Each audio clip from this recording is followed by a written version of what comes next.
What's up guys? In this tutorial, I will show you how to fix the missing chat history sync now error in Messenger. This message usually appears when Messenger tries to sync end-to-end encrypted calls and can't access your encrypted message history.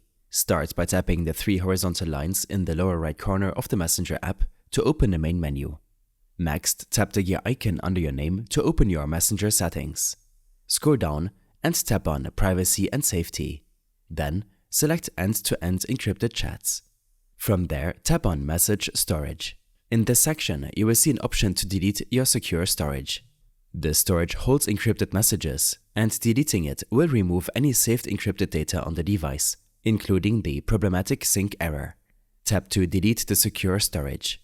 Once done, you will see a message confirming that secure storage has been deleted.